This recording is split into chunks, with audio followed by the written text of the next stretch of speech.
Websites are being mismanaged due to a systemic confusion about the importance of the role they play in pipeline generation. And it fundamentally is rooted in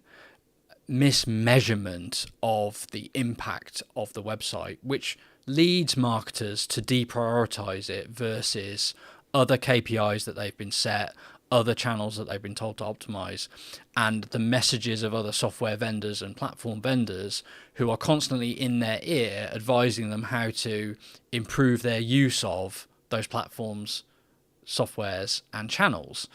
And speaking to a lot of website marketers as we do, it's become increasingly clear to me that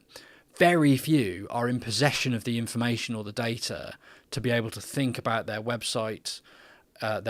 impact on their business in terms of revenue generated. Very few are able to scrutinize their real pipeline and closed won revenue in a way that reveals to them the very significant and the very important role that their website plays in a vast majority of that pipeline. And add to that fact that the website investments, for example, in your hosting provider or your CMS, as long as your website stays online and loads reasonably fast, your investment in that infrastructure is unlikely to come under the same level of scrutiny as your use of channels like LinkedIn and Google, like your use of automation software, like your use of,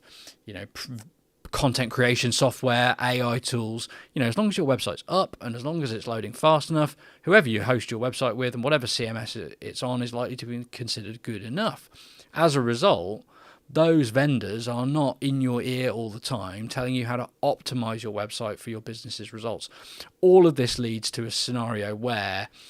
websites become this very sensitive topic that people sort of know in the back of their mind ought to be invested in more, ought to be improved, but can never be prioritized. As a result, years go by in between improvements being made to it until such a point is reached that it's now critical and now everybody agrees that the website is in dire need of attention. But it's such a large investment in this sort of like one-off context compared to all the other smaller investments that we make, that there's a real struggle to rationalize the amount of money that needs to be spent or should be spent in order to make the necessary improvements. So websites are this crazy part of the go-to-market where they're never subjected to the right type of scrutiny and the right type of measurement, meaning they're not continually optimized, worked on, improved. And then when the time comes where that's an absolute necessity, the cost of doing it has grown to such a large size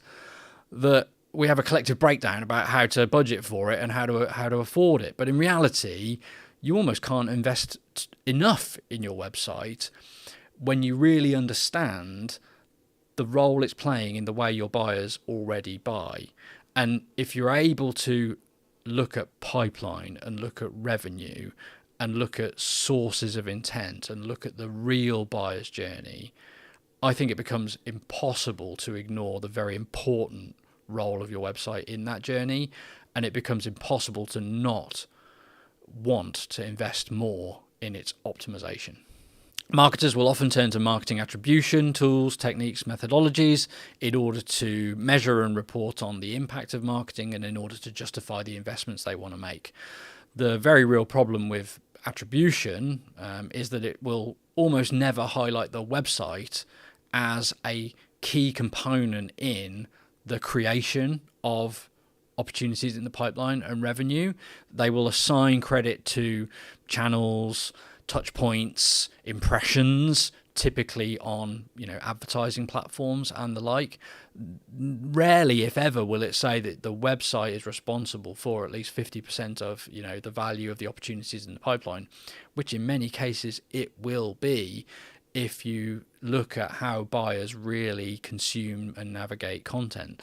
So trusting what marketing attribution tells you in terms of where to invest will likely never lead you to prioritize your website, which is probably a massive disservice to your business because it's playing a very critical role in every single opportunity that's entering your pipeline, whether it's won or lost. And yet your marketing attribution software will never tell you that your website is a place to invest. It will always tell you to optimize one or another channel,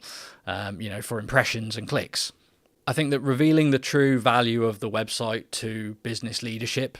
starts with split funnel analysis. It starts with looking at pipeline and segmenting it by the intent that was the product of the opportunity in the first place. Whether the people that are in the pipeline and that close won revenue were anonymous up until the point that they engaged with your website, consumed content on it and converted,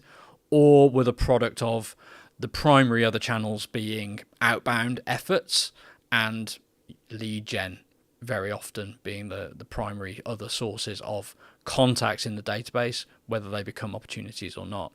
Using that analysis, you can start to show people the very real role that the website is having in the creation of opportunities already, and then start to build the case for investing in it and optimizing in it, because you're then able to measure an impact. If you're able to increase your visitor to high intent conversion rate on your website,